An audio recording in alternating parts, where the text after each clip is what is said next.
Hi everyone, सो छा गए तुम लोग भी? How is it? How is everything working? छा गए? बहुत अच्छा हुआ होगा नीट का पेपर तो, आई एम श्योर। मेरे द केम स्क्वाड वाले बच्चों, everything went well. I hope सब match the following statement, questions, everything was practice. में पेपर देख रही थी और मुझे लग रहा था ये तो नोट्स और मॉक टेस्ट में से ही आया है, इसमें क्या अलग है? Everything was just the same. Proof के लिए एक दो स्क्रीनशॉट मैंने चिपकाया, बट मैं 100 के 100 नहीं चिपका पाई थी। मुझे लगा था भाई बहुत मेहनत है, पहले टाइप करो, क्वेश्चंस लिखो, फिर नोट्स के स्क्रीनशॉट ढूंढो, उनको चिपकाओ, तो प्रूफ लेकिन मेरे पास है। जैसे इस क्वेश्चन में where they were asked कि हेनरीज लॉ कांस्टेंट ये है, सॉल्युबिलिटी बता दो। फिर यहाँ पे बॉइलिंग पॉइंट का क्वेश्चन था, ऐसे ही एक ये क्वेश्चन था। मेरे पास Q3 वाला है वैसे। और इंट्रामोलिकुलर इंटरमोलिकुलर हाइड्रोजन बॉन्डिंग सब पढ़ा हुआ है। इसके नीचे वाला क्वेश्चन, रुक जाओ मैं उसके आगे आ रही हूँ। एक तो ये आगे पीछे की बड़ी दिक्कत है मुझे। इसके नेक्स्ट वाले क्वेश्चन में ये जो है statement 1, boiling point of isomeric pentanes, where in I told you कि बॉइलिंग पॉइंट हो तो क्या देखना होता है। रुको मैं इसका डिस्प्ले ठीक करूँ ताकि तुम लोग को दिखे कि भैया ये देखो, देखा मैजिक। इस मैजिक के अकॉर्डिंग छाना तो था ही यार तुमने। और कोई क्वेश्चन में मैंने स्क्रीनशॉट लगाया या आलस दिखा दिया? लगाया तो होना चाहिए एक आधे में। और मजे तो आ रहे थे मुझे देख के। ओ एक इसमें भी लगाया मैंने स्क्रीनशॉट। साइड प्रोडक्ट्स क्लास में पढ़ाया, हेलो एल्केन्स में क्लास में पढ़ाया, अल्कोहल फिनॉल ईथर में, और क्लास में ही बताया जब मॉक टेस्ट दिया था, जब पार्ट टेस्ट दिया था उसमें भी, जब फुल टेस्ट दिया था उसमें भी। तो साइड प्रोडक्ट तो तुमको रट गए थे। और जब याद है A to Z सीरीज चलाई थी, साइड प्रोडक्ट्स तब भी रटवाए थे। तो आई एम श्योर कि मैकेनिज्म खुद चल रहे होंगे। आई एम श्योर एलिमिनेशन मेथड तुम्हारे लिए काम किया होगा मैच द फॉलोइंग में। And I am so damn sure कि तुमने यूनिट्स, डेसिमल्स, जीरोस कहाँ लिखे हैं, करेक्ट इनकरेक्ट, इन सब पे अच्छे से फोकस करा है, क्योंकि घोट के पिला दिया था तुमको ये। You have no idea. मैं इतनी खुश हूँ। कल से I am talking to kids about the same thing, they are so excited and I am sure you are as well कि भाई केमिस्ट्री तो क्या बढ़िया था, ऐसा लग रहा था नोट्स है। आई एम श्योर जट पैदा होया बस छवण वास्ते। तो क्योंकि तुम लोग छा गए हो, तो ऐसी formality sake let's just discuss the entire paper, because we have to. तो एक बार कर लेते हैं फटफट डिस्कस, बिकॉज आधा तो तुमको है ही। भाई बहुत मजा आ रहा है मुझे तो। मैंने कभी भी ऐसे नहीं बोला कि मेरे से पढ़ लो 650 प्लस मार्क्स गारंटी वारंटी। मेरी बात नहीं सुनी तो तुम्हारे नंबर नहीं आएंगे, मुझसे नहीं पढ़ा तो 300 जो बने, नेवर। बट आज I can claim every question, every bloody question came directly or indirectly from your notes or your mock tests or the test that I gave you in the class or DPPs. Everything was through and through told in the class. And तुम्हें चमक रहा होगा कि यहाँ चांद सितारे बनाए थे पेपर में दिखाए, यहाँ चांद सितारे बनाए थे पेपर में दिखाए, सब पेपर में दिख रहा था, राइट? बहुत एक्साइटेड हूँ ना मैं। ओ अरे तो ओवर कॉन्फिडेंट हो रही है? नहीं भैया, कॉन्फिडेंस, कॉन्फिडेंस आज बाहर आ रहा है कि भाई क्या ही हो गया द केम स्क्वाड के साथ। सब क्वेश्चंस फोन आ ही जा रहे हैं कि क्या क्वेश्चंस थे मैम, ऐसे हुआ है, ऐसे लग रहा है नोट्स में से पेपर बना दिया। कहा था यार मैंने, पोस्ट वोस्ट नहीं करना होता, पहले पहले बढ़ाना होता है, फिर जब सब बढ़िया हो जाए तो फिर बोलो कि भाई मजे आ गए। चलो let's go, let's start. Match list 1 with list 2। Match the following क्या सिखाया है कि कोई भी एक ढूंढ लो जो पक्का पक्का पता है, एलिमिनेशन मेथड ट्राई करो ताकि पेपर जल्दी सॉल्व हो, है ना? इथेन, इथेन क्या होता है? CH3 number and types of bonds present between the two carbon atoms. Carbon carbon के बीच में एक सिग्मा बॉन्ड है और पाई बॉन्ड्स तो बिल्कुल नहीं है, तो कार्बन कार्बन के बीच में एक सिग्मा बॉन्ड है, तो एक का थर्ड है, एक का थर्ड, एक का थर्ड, या तो आंसर 3 है या तो 4 है, तो आपके पास दो ही में से कोई हो सकता है। अगला देखते हैं, कोई भी ethene, C double bond C, carbon carbon के बीच में एक सिग्मा बॉन्ड है, एक पाई बॉन्ड है, तो ये बी का हो गया 4। ओहो ओहो, अभी भी वो हमें कंफ्यूज करने की कोशिश कर रहे हैं, होंगे ही नहीं। C2 की बात, डायटोमिक मॉलिक्यूल कैसे सोचेंगे? मॉलिक्यूलर ऑर्बिटल थ्योरी से। बहुत ही बढ़िया, मॉलिक्यूलर ऑर्बिटल थ्योरी से तो सोचा था, तो मॉलिक्यूलर ऑर्बिटल डायग्राम बनाया होगा 2s2p मिक्सिंग वाला। दोनों पाई बॉन्ड्स थे इसमें, और दोनों पाई बॉन्ड्स थे, तो सी का 2 आंसर था ऑप्शन 3। ठीक है जी। Next question, the Henry's law constant of three gases A B C and water are इतना इतना एंड इतना respectively, the solubility of these gases in water would be of the order. जिसका KH जितना ज्यादा होगा उसकी सॉल्युबिलिटी उतनी कम होगी। जिस गैस का KH सेम टेम्परेचर पे जब हम बात करेंगे जितना ज्यादा, तो इसमें से सबसे ज्यादा KH किसका है? सबसे ज्यादा KH 145 किलो बार है, विच इज A का। तो सबसे कम सॉल्युबिलिटी A की, फिर C की, फिर B की, मतलब B की maximum solubility followed by C followed by A। Answer is option 2। Next, given below are two statements. The boiling point of hydrides. Notes. The boiling point of hydrides of group 16 elements is given as A. On the basis of the molecular mass, H2O is expected to have lower boiling point than the other members of the group, but due to the presence of extensive hydrogen bonding. तो इसका answer क्या होगा? इसका answer होगा कि दोनों statements सही हैं, गलत हैं? दोनों स्टेटमेंट्स बिल्कुल बिल्कुल सही हैं। Next question, okay. Intramolecular hydrogen bonding, class notes, hydrogen bonding, intra, इसी को कब बताया था? जब स्टीम वॉलेटिलिटी पढ़ाई थी तब बताया था। जब इंट्रामोलिकुलर हाइड्रोजन बॉन्डिंग बताई थी तब बताया था। जब एक्चुअली ऑर्थो नाइट्रोफिनॉल और पैरा नाइट्रोफिनॉल प्रिपेयर करवाया था तब बताया था कि उस केस में ऑर्थो नाइट्रोफिनॉल मेजर प्रोडक्ट है, क्योंकि इंट्रामोलिकुलर हाइड्रोजन बॉन्डिंग। तो intramolecular hydrogen bonding is present in ortho nitrophenol. Next question, given below are two statements. The boiling point of three isomeric pentanes. Boiling points, सबसे पहले carbon गिनो, जिसमें carbon ज्यादा, molecular mass ज्यादा, boiling point ज्यादा, carbon same. ओहो, अब branching देखो, जहां ब्रांचिंग ज्यादा सरफेस एरिया कम, बॉइलिंग पॉइंट कम, क्योंकि वैन डर वाल फोर्सेस ऑफ अट्रैक्शन कम। तो यहाँ पे बॉइलिंग पॉइंट एन पेंटेन का सबसे ज्यादा होना चाहिए, फिर आइसोपेंटेन, फिर नियोपेंटेन। बिल्कुल सही बात है। When the branching increases the molecule attains the shape of a sphere, surface area decreases and therefore intermolecular forces decrease करते हैं and therefore boiling point decrease करता है। दोनों statements perfect थी। The compound that will undergo SN1 reaction at the fastest rate, SN1 में क्या देखते थे? जैसे मैंने ये सवाल पूछा आंसर आया मन में, कार्बोकटाइन स्टेबिलिटी।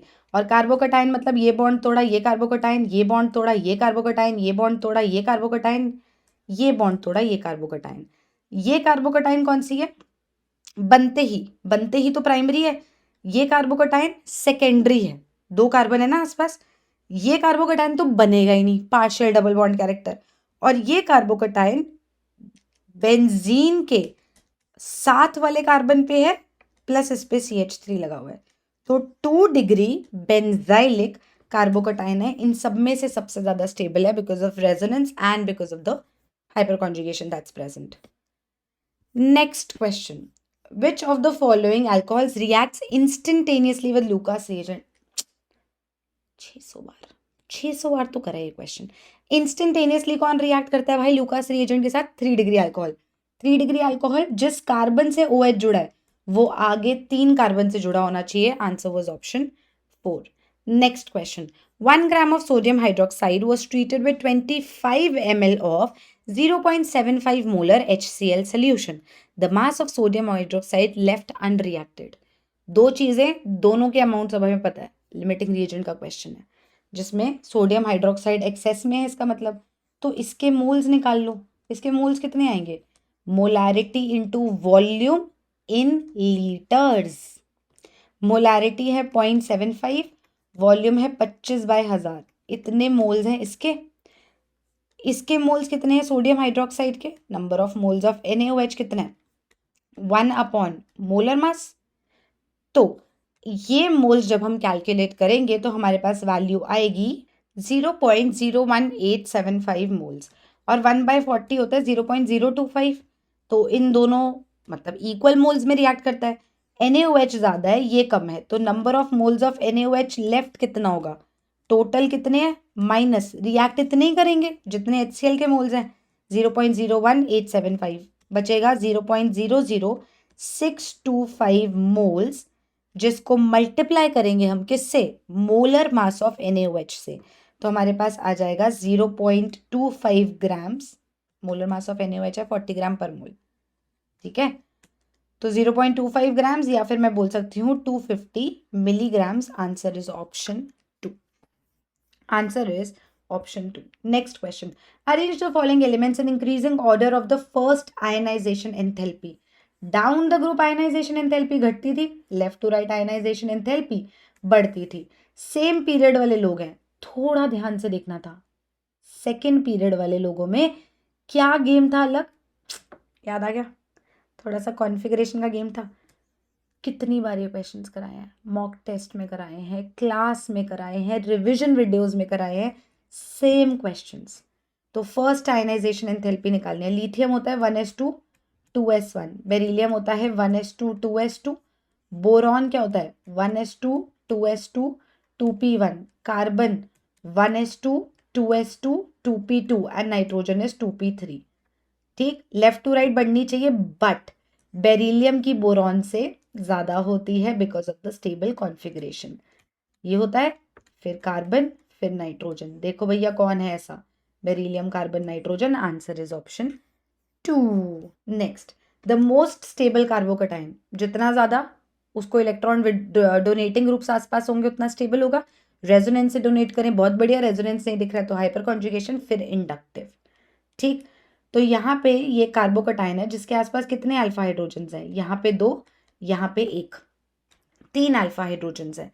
यहाँ पे अगर मैं इस कार्बोकटाइन को देखूँ तो इसके आसपास 2 ये रहे, 3 ये रहे, 5 अल्फा हाइड्रोजन्स है। ये एक 1 डिग्री कार्बोकटाइन है, आसपास एक ही अल्फा हाइड्रोजन है। ये एक 3 डिग्री कार्बोकटाइन है जिसके आसपास 2, 2 4, 4 और 3 7 अल्फा हाइड्रोजन्स है।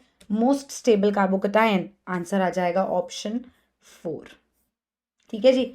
Next question, activation energy of any chemical reaction can be calculated if one knows the value of activation energy, Arrhenius, K is equal to A e to the power minus EA by RT। कैसे निकालते थे activation energy, graphs कर लिए हमने, सब कुछ कर लिया। 2 रेट कांस्टेंट अगर हो तो ln K2 by K1 क्या होता था, EA by R 1 by T1 minus 1 by T2, याद है।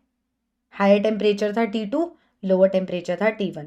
तो अगर हमारे पास rate constant at 2 different temperatures है तो हम इसको कैलकुलेट कर सकते हैं। Given below are 2 statements. इस बार इतने अच्छे अच्छे स्टेटमेंट क्वेश्चंस आए। Aniline does not undergo Friedel Crafts reaction.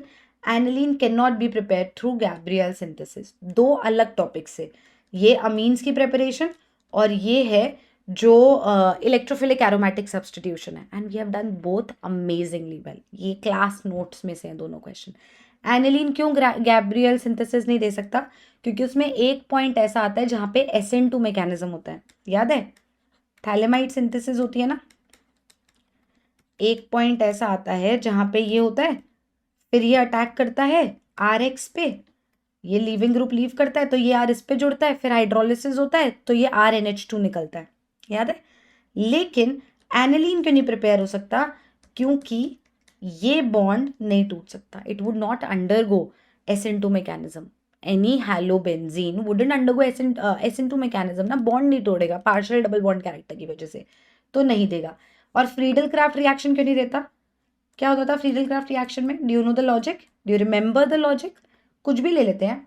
Anhydrous AlCl3 की प्रेजेंस में क्लोरिनेशन, चलो CH3Cl, सॉरी फ्रीडल-क्राफ्ट एल्काइलेशन, ये करना है मुझे, बट ये क्या है लुइस एसिड, ये क्या है लुइस बेस, आपस में रिएक्ट करने लग जाएंगे। We have done such questions, ठीक है। तो इस वजह से both statement 1 and statement 2 are true. Next question, arrange the following elements in the increasing order of, दोनों स्क्रीन पे दिख रहे हैं मुझे, इंक्रीजिंग ऑर्डर ऑफ इलेक्ट्रोनेगेटिविटी।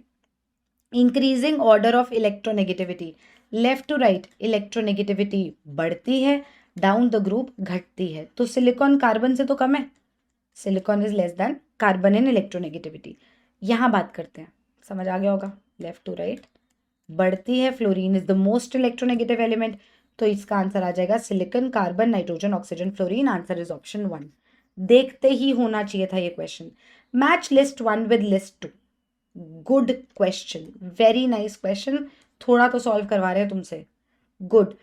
लेकिन मैच द फॉलोइंग है, क्या मुझे सारे सॉल्व करने की जरूरत है? कोशिश करती हूँ कि 1-2 में हो जाए मेरा आंसर। पहला अगर मैं देखूं, H2O से O2 जाना है, कितने फैरेडे करंट लगेगा? 1 मोल H2O है, -2 से 0 जा रहा है, चेंज इन ऑक्सीडेशन स्टेट 2 का, एटॉमिसिटी जिसकी बात उसका एन फैक्टर होता है, तो एन फैक्टर आ जाएगा 2।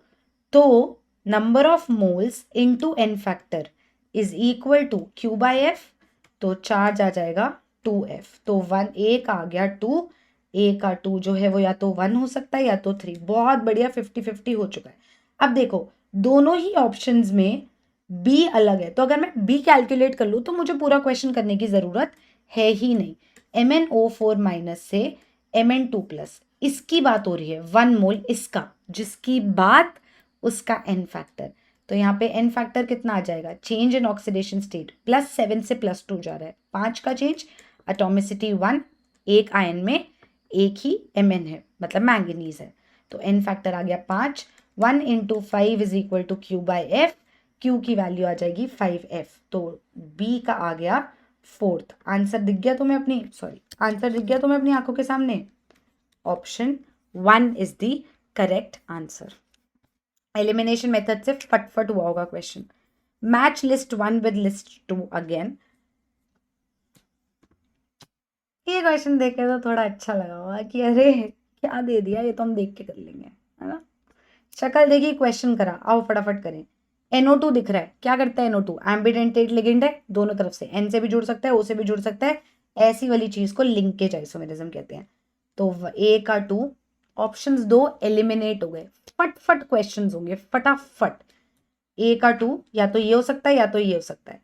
SO4 और Br आपस में स्वैप कर सकते हैं आयनाइजेशन स्फीयर और कोऑर्डिनेशन स्फीयर के बीच में, जो होता है कौन सा?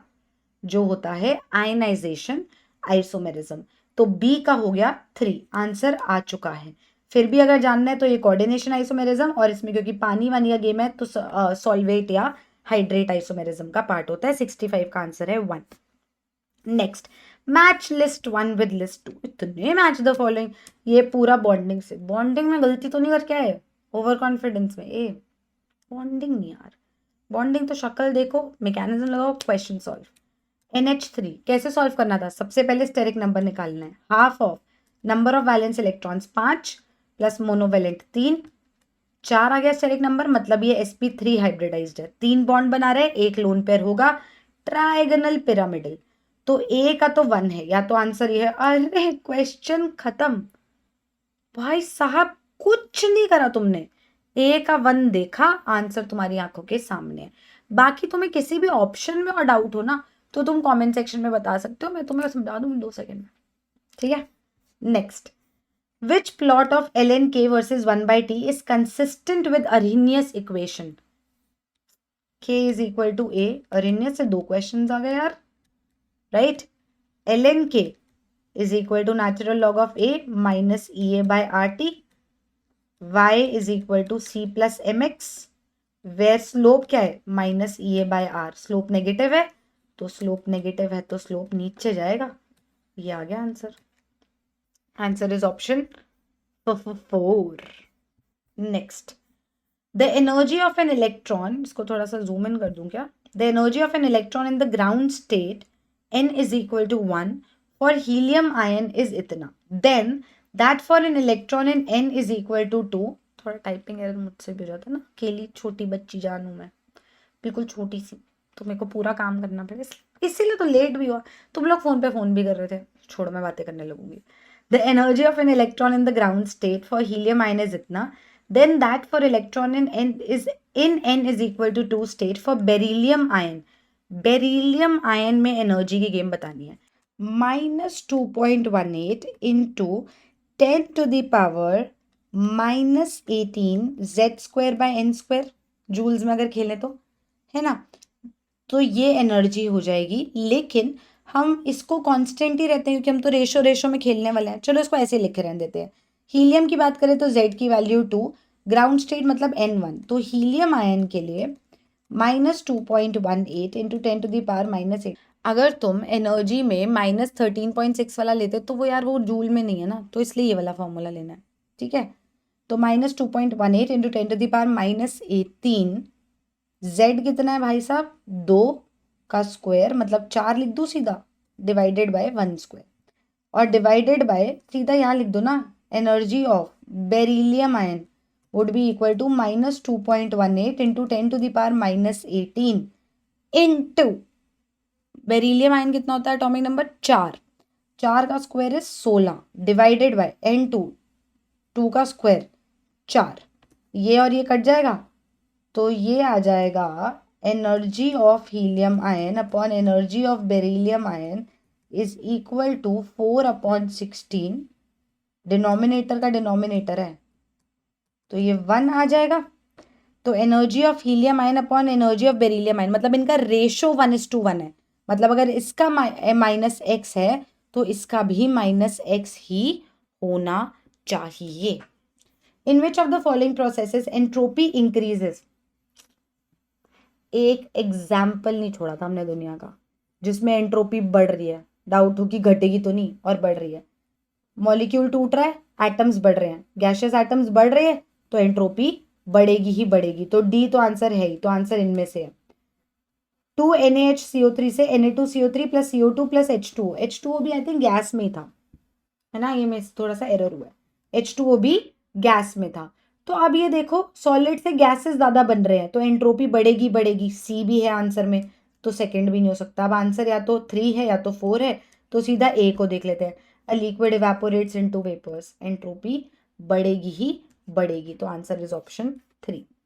विच reaction is not a redox reaction, जिसमें ऑक्सीडेशन स्टेट का चेंज ना दिखे वो रिडॉक्स नहीं है, यहाँ पे नहीं दिखेगा। बेरियम जो है 2+ में है, क्लोरीन -1 में है, सोडियम +1 में है, सल्फर +6 में है, ऑक्सीजन -2 में है। बेरियम +2 में है, सल्फर +6 में है, ऑक्सीजन -2 में है, सोडियम +1 में है, क्लोरीन -1 में है। ठीक है जी, नेक्स्ट क्वेश्चन, मैच लिस्ट 1 कितने मैच द फॉलोइंग। इस क्वेश्चन को जल्दी करने का तरीका, तुमने सबको देखा, तुमने बोला यार मेरे को तो याद ही नहीं आ रहा शेप कौन बताता था, साइज कौन बताता था, कोई बात नहीं, मुझे याद नहीं आ रहा ओरिएंटेशन कौन बताता था। अच्छा मुझे साइज और एनर्जी याद है पर मुझे ओरिएंटेशन नहीं याद, और मेरे को ना मैग्नेटिक बिहेवियर वाला नहीं याद कि कौन क्या बताता था, मुझे नहीं याद आ रहा है। स्पिन याद है, MS जो है ये तो पक्का पक्का स्पिन बताएगा इलेक्ट्रॉन का, तो बी का पक्का 4 है, बी कितने है, बी का पक्का 4 है, तो आंसर ये और ये तो नहीं हो सकता है। अब A3 हो सकता है क्या, मैम बिल्कुल याद नहीं है, बिल्कुल याद नहीं है, ठीक है। A3 का फायदा भी ना होता तुम्हें, क्यों ना होता, क्योंकि वो दोनों में सेम है, तो A तो पक्का 3 है, A तो पक्का 3 है क्योंकि उसमें कोई डिस्प्यूट है ही नहीं इसका। L जो है वो क्या बताता है, शेप या साइज, N साइज बताता है, L शेप बताता है, तो आंसर कौन सा हो गया, L जो है वो शेप बताता है विच इज दिस, और N जो है वो साइज बताता है, answer is 2, answer is 2। Next question, spin only magnetic moment is same for which of the following ions, spin only magnetic moment। एक गलती जो इस क्वेश्चन में तुमने करी होगी, अगर करी है तो डांट खाने वाले काम, वो है आयन जो है वो D6 लगा तुम्हें +2 में, और तुम्हें लगा एक ही अनपेयर्ड है क्योंकि तुमने ये बनाया नहीं। तो अभी मैं ये बना के दिखा रही हूँ, 1 2 3 4 5, छठा इलेक्ट्रॉन यहाँ है, 4 अनपेयर्ड है, 4 अनपेयर्ड है इसमें, और किस में 4 अनपेयर्ड है, क्रोमियम 2 + D4 है, 4 अनपेयर्ड है, बी और डी पक्का इक्वल है, तो बी और डी मोस्ट अप्रोप्रिएट आंसर है। The highest number of helium atoms, mole concept, when I tell you the difference between gram, gram atom, u या AMU and grams, u AMU and moles, gram atom and moles, सब कुछ जब ऐसे questions कराए थे और इतने सारे क्वेश्चंस कराए थे सेम टॉपिक पे, जब तुम्हें रियलाइज हुआ था कि भाई अच्छा ऐसे सोच रहा था क्या difference, exact same question YouTube पे भी होगी उस पर तो video. The highest number of helium atoms is, झूठ नहीं बोली, प्रूफ दे रही हूँ, नाइट्रोजन और ऑक्सीजन का मेनली मैं क्वेश्चंस कराती हूँ, सेम क्वेश्चन, 4 मोल, 4 into Na atoms, 4U, 4U का मतलब है एक हीलियम का मास ही इतना होता है, 1 atom, 4 grams, number of moles हो जाएगा given mass by molar mass 1 मोल. 1 मोल मतलब 1 Na atoms. And this is 2.27 divided by 22.7 कर देना. अप्रोक्सीमेटली उतने मोल्स आ जाएंगे और उस मोल से नंबर ऑफ एटम्स आ जाएंगे. हाईएस्ट इसमें होगा ऑप्शन 1 में 4 Na atoms. Among the group 16 elements, the one that does not show -2 oxidation state. Class notes. ये देखो क्लास में लिख रही थी मैं, ये मेरे हैंड रिटन नोट्स जो तुम्हें दिए थे एग्जैक्ट वही है.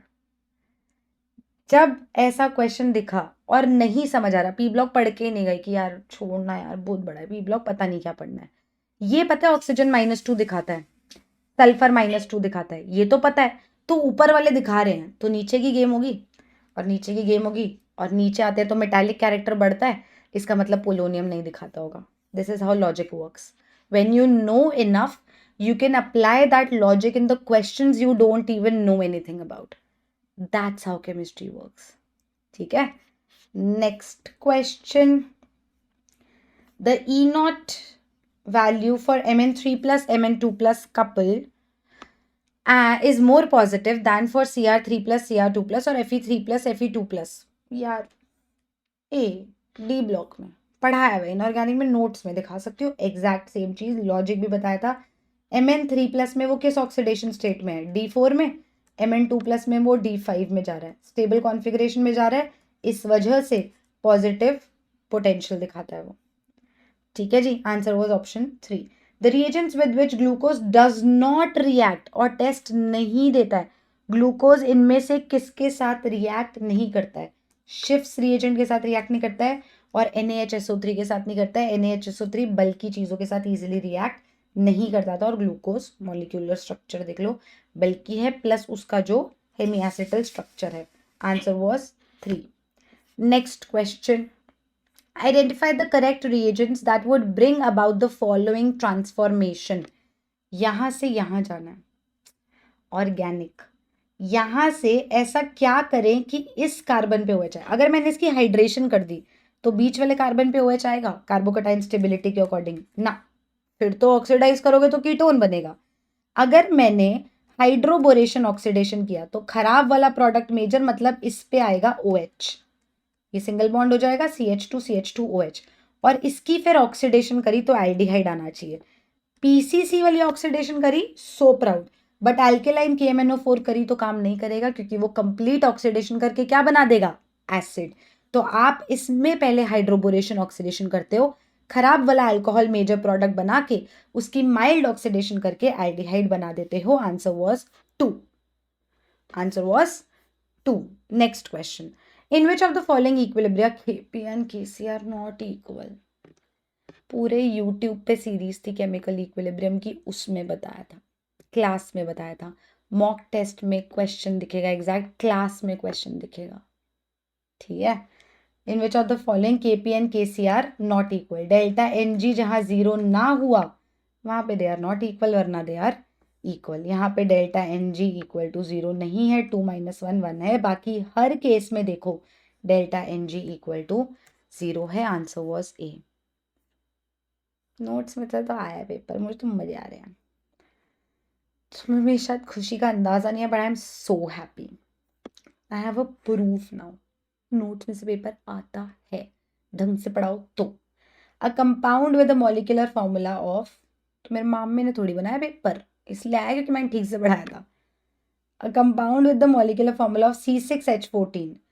2 टर्शरी कार्बन मतलब 2 ऐसे कार्बन है जिनके आसपास टोटल 3 कार्बन है. मतलब इस कार्बन के आसपास भी 3 कार्बन, इस कार्बन के आसपास भी 3 कार्बन. तुम्हारा आंसर तुम्हारी आंखों के सामने है. बन गया यार. 2,3 dimethyl butane. Fehling solution A, Fehling solution B. Benedict solution A, Benedict solution B. Fehling solution A क्या था, एक्वस कॉपर सल्फेट, और B क्या था, एल्केलाइन सोल्यूशन ऑफ पोटेशियम या सोडियम टार्टरेट. तो aqueous copper sulphate is Fehling's A. Match the following. कितना आया भैया इस बार. थर्मोडायनामिक्स इजीएस्ट पोर्शन में से क्वेश्चन दे दे कि जा बेटा ना कर सॉल्व, इतना बता दे आइसोथर्मल प्रोसेस क्या होता है.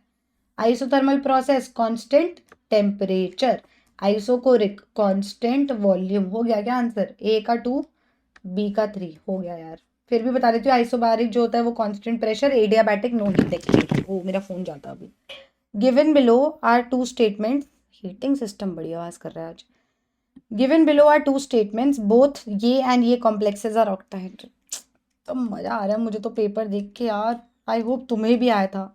दोनों कोबाल्ट के कंपाउंड्स है, कोबाल्ट +3 में मतलब D6 हम बोल सकते हैं कि D6 VBT के अकॉर्डिंग हम एक्सपेक्ट कर रहे हैं ऐसा हो।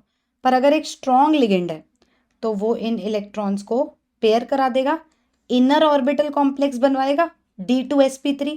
और अगर एक वीक लिगेंड है तो वो कहेगा यार पेयर तो मैं नहीं करा पाऊंगा, मैं तो वीक हूँ। तो अगर वो पेयर नहीं करा पाएगा तो आपकी हाइब्रिडाइजेशन हो जाएगी आउटर ऑर्बिटल कॉम्प्लेक्स वाली sp3d2। तो ये है sp3d2, ये है D2sp3, दोनों ऑक्टाहेड्रल हैं। इसमें जब ये सब पेयरिंग हो जाएगी तो ये ऐसा दिखेगा, no unpaired electrons.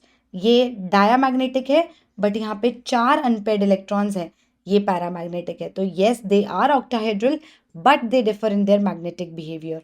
This is diamagnetic while this is paramagnetic. ये लोग चाहते तो तुमसे hybridization, inner orbital outer orbital के क्वेश्चंस पूछ सकते थे, but they did not ask you, they made it easier for you. तो इसका आंसर क्या हो जाएगा? 82 क्वेश्चन, आंसर इज ऑप्शन 1। दोनों ही ट्रू आ रही हैं। On heating some solid substances change from solid to vapour. हाँ जी, नैफ्थलीन बॉल्स लिक्विड तो बनती नहीं, सॉलिड से वेपर जाते हैं, सो क्या कहते हैं? सब्लिमेशन। बचपन से पढ़ रहे हो ये तो। This is called sublimation. भाई हीटिंग सिस्टम आवाजें मत कर, सोल्यूशन बना रही हूँ मैं। Match list 1 with list 2। List 1 ये है, लिस्ट 2 पता नहीं ऐसा मैंने क्यों लिखा है बट ऐसे है।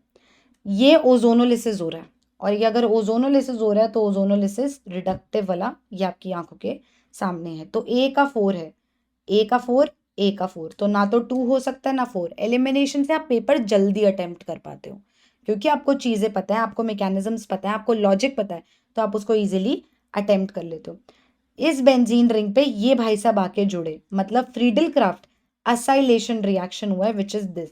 तो बी का होना चाहिए 1। चलो ये तो डिफरेंशिएटिंग फैक्टर ही नहीं था, टाइम वेस्ट।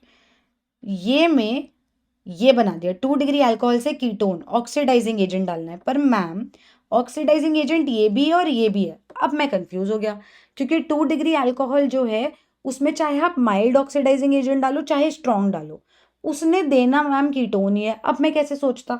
अगले की शक्ल देखना यार, अगले में बेंजीन पे लगे कार्बन पे एक भी हाइड्रोजन है, ऑक्सीडाइज होगा अगर वो एल्केलाइन KMnO4 से KOH की प्रेजेंस में, तो COO- K+ बनेगा ना, क्योंकि वो एल्केलाइन मीडियम है। COOH हो ही नहीं सकता है, एल्केलाइन मीडियम में वो एसिड सॉल्ट बनाता है। तो D जो है वो 3 हो गया और C जो है वो 2 हो गया। तो answer was 3। Next, for the reaction 2A gives B plus C, Kc is given as इतना, at a given time the composition of the reaction mixture is इतना। एक particular time पे composition दिया है, Kc दिया है, एक बार Qc निकाल ले फटाफट। concentration of B into concentration of C raised to the power उनका stoichiometric coefficient divided by concentration of A raised to the power उसका stoichiometric coefficient G1 में कभी नहीं भूलना है। ये QC की वैल्यू आ रही है 1, KC की वैल्यू कम है, 4 इंटू समथिंग है, 4 देख के छोड़ मत देना, 4 इंटू 10⁻³ मतलब 0.004। तो KC is less than QC। They wanted to trick you like this कि तुम 4 पे जल्दीबाजी में छोड़ ना दो, या तुम ये स्टोक्योमेट्री भूल जाते तो भी तुम्हारा आंसर अलग आता। तो तुम्हारा आंसर आता QC less than KC, but QC is greater than KC, तो reaction has a tendency to go in the backward direction. It was a good question to confuse you. The pair of lanthanoid ions which are diamagnetic is, lanthanoids and actinoids से direct questions आते हैं, पहले ही बताया था। ये दोनों जो हैं diamagnetic है, दोनों में एक भी unpaired इलेक्ट्रॉन नहीं मिलेगा। Given below are two statements, भाई साहब, this is homoleptic complex while this is heteroleptic। homoleptic same type के लिगेंड्स, हेटेरोलेप्टिक अलग अलग टाइप के लिगेंड्स। तू सही बात बोल रहा है मेरे भाई, this has only one kind of ligands but this has more than one kind of ligands. तू सही एक्सप्लेन भी कर रहा है मेरे भाई। तो both statement 1 and statement 2 are true. जितने ही क्वेश्चन है सब में 1 ही आ रहा है almost answer. Mass in grams of copper deposited by passing इतना current through a volt meter containing copper sulphate for 100 seconds. ठीक है। Gram equivalence of copper deposited would be equal to charge by Faraday constant. Gram equivalence of copper would be charge को I into T upon Faraday constant. Gram equivalence को number of mole into N factor लिख सकते हैं, और copper ion से copper deposit हो रहा है ना। कॉपर सल्फेट सोल्यूशन है ना बेटा, CuSO4। तो इसका एन फैक्टर कितना हो जाएगा, इसकी बात हो रही है ना। Change in oxidation state into atomicity, +2 से 0 जा रहा है, चेंज 2 का, एटॉमिसिटी 1। क्यों हीटिंग सिस्टम पढ़ाने दे। तो number of moles into n factor is equal to 9.6487 into 100 seconds divided by 96487। ये हो गया। 1 2 3 4, 2 0 से 2 0 गए, ये कट गया। नंबर ऑफ मोल्स आ गए 0.01 इंटू 2 या divide by 2, divided by 2 which is 0.005। मास आ जाएगा 0.005 इंटू 63। 0.005 से अपनी जिंदगी आसान बना सकते हो, डिवाइड बाय 1000 कर दो। 1/200, 1/100, 2 से इसको काटो, 2 3 6, 31.5, तो 0.315 ग्राम्स। Answer is 2। ठीक है जी। Next question, for a given reaction, ओहो very nice question. KMnO4 strong oxidising agent है एसिडिक मीडियम में। ठीक है। अगर आपने शुरुआत यहां से भी करी कि मैम पहले ना इन दोनों को हाइड्रोक्सिलेट कर दो, पर ये फर्दर ऑक्सीडाइज होंगे। ठीक है मैम, वो भी कर दो, स्ट्रॉन्ग ऑक्सीडाइजिंग एजेंट है ना।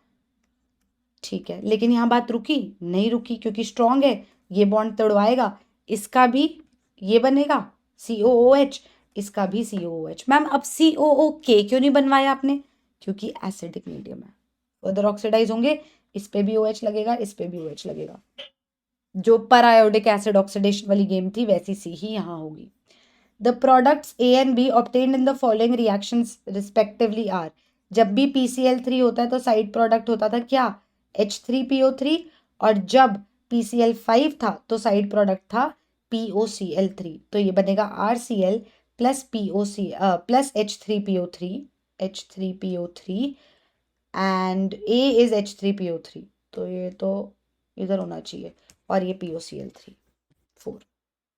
Next question, the rate of a reaction quadruples when temperature changes from this to this। Question degree Celsius में नहीं करना होता, केल्विन में कन्वर्ट करते हैं एक्टिवेशन एनर्जी। यार सिर्फ अरेनियस पे क्वेश्चन दिए हुए, ये क्या बात हुई। पहले तुमने पूछा, सी क्वेश्चन को 3 तरीके से पूछा है, कैसे नंबर बांट रहे हैं तुम्हें। पहले इन्होंने पूछा कि यार मुझे एक बात बता, मैं एक्टिवेशन एनर्जी कैसे निकालूं।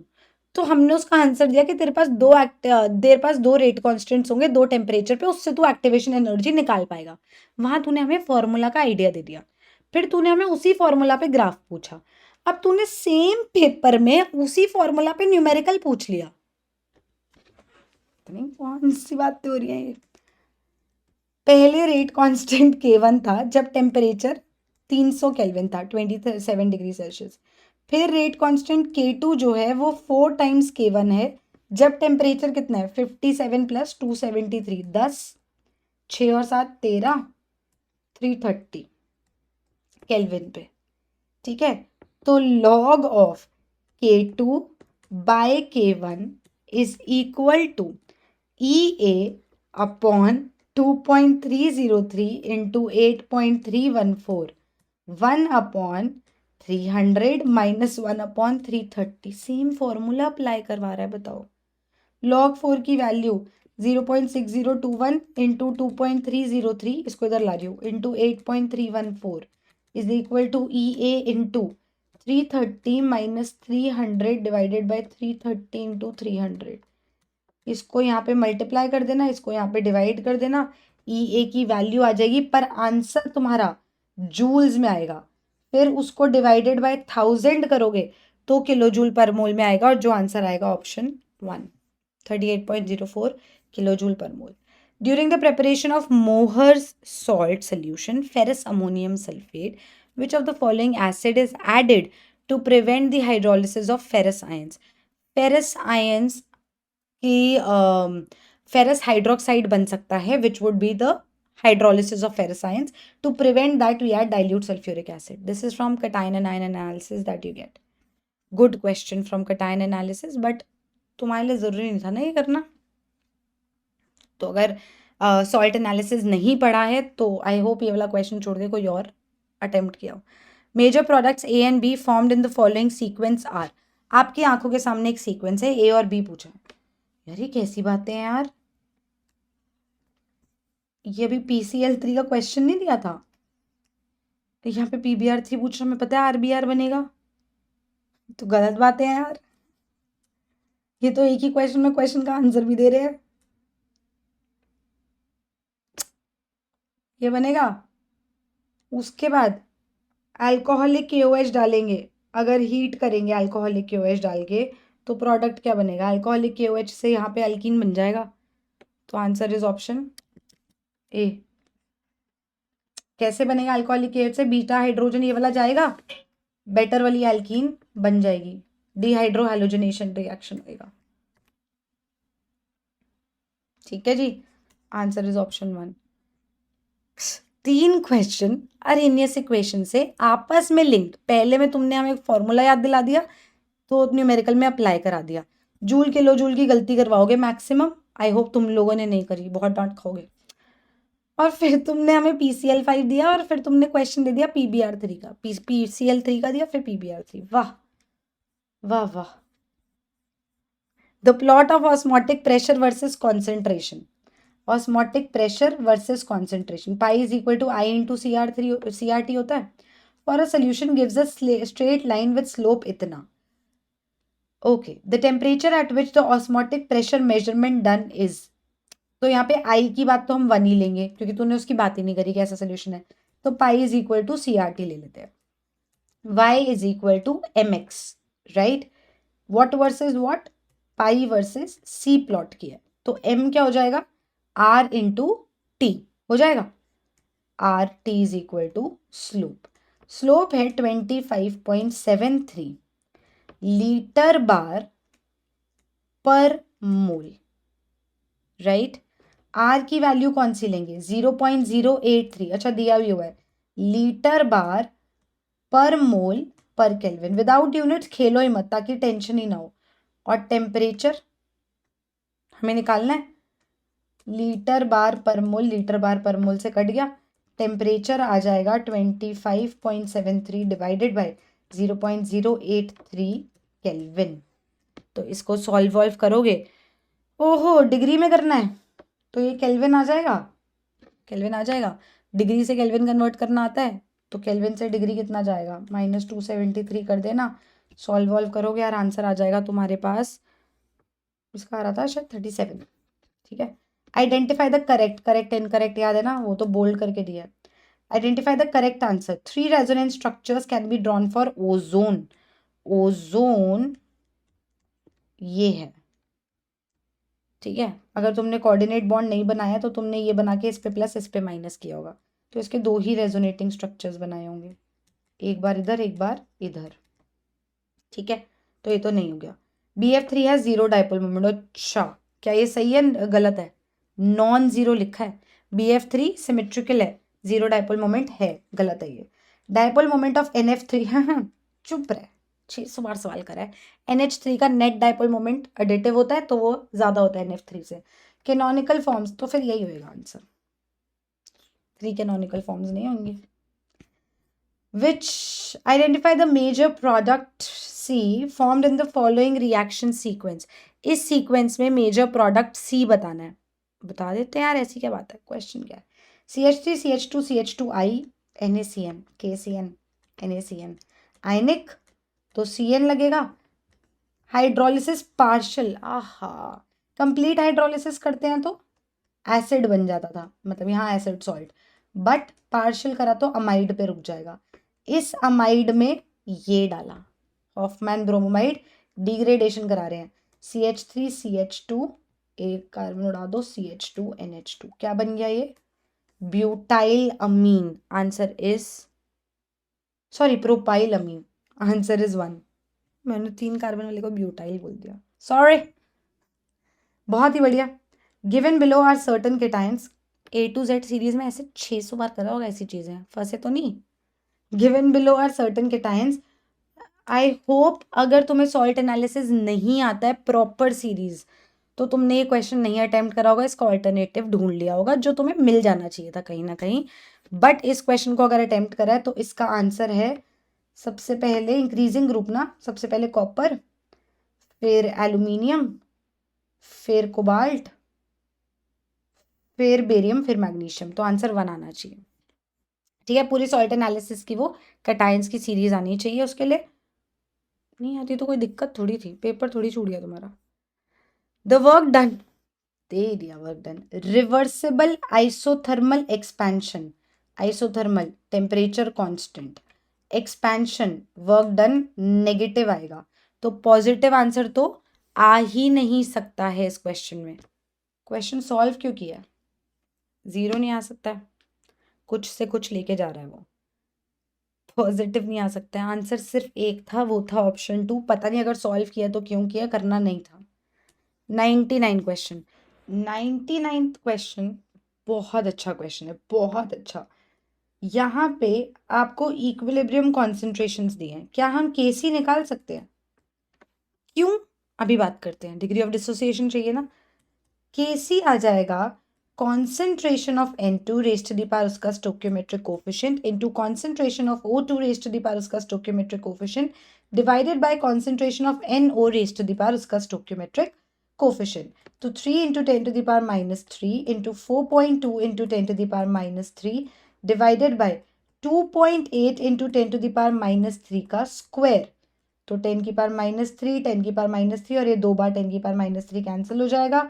के सी की वैल्यू आ जाएगी 3 into 4.2 upon 2.8 into 2.8। Let it be for a bit. Now उसने बोला कि मैंने रिएक्शन रखा और इस रिएक्शन में ना मैंने 0.1 मोलर से शुरू किया। मैंने बोला चल कुछ नहीं होता, 0.1 माइनस 2x, x, अगर ये 2x खत्म होगा तो ये x बनेगा, x बनेगा। परफेक्ट, यहां तक अपन आ गए। ये इक्विलिब्रियम कॉन्सेंट्रेशन है, तो x into X upon 0.1 minus 2x का square is equal to K C which is 3 into 4.2 upon 2.8 into 2.8। 3 into 4.2 is 6, 12.6 upon 2.8 into 2.8. This comes out to be 0.035 और ये वैल्यू आई है x की, पर ये मेरा आंसर नहीं है क्योंकि अल्फा होता है कितना amount dissociated upon initial amount, तो ये आ जाएगा almost equal to 0.7 which is answer 4, मतलब option 4। A compound x is 32% A, okay, 20% B and the remaining percentage is C। Finally empirical formula पे क्वेश्चन आया।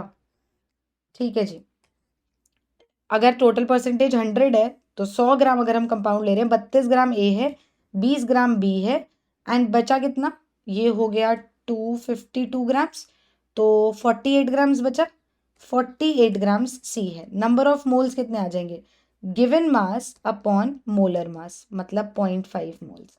नंबर ऑफ मोल्स कितने आ जाएंगे, given mass upon molar mass, ये भी 0.5 moles. Given mass upon molar mass, ये क्या होता है, 8, 8 4 आर 8, 6 आर, तो ये 3/2 मतलब 1.5। इस पूरी चीज को अगर मैं 2 से मल्टीप्लाई कर दूं तो ये आ जाएगा 1 1 3, तो ABC3 is the answer which is option 2। I hope the paper went well. I hope you are also as happy looking at this paper as I am। बाकी मैं मिलती हूँ अगली वीडियो में कुछ नया सिखाते हुए, and I be launching the new batch soon and I B announcing about it soon. So if your friends, if your other juniors, if your brothers, sisters are looking for a good chemistry teacher, here I am। So I'll see you in the next video. And I am super happy. अब जाओ enjoy करो, मज़े करो, movies देखो, binge watch करो, Netflix जो करना है करो, अब चिल कर लेना। बाय।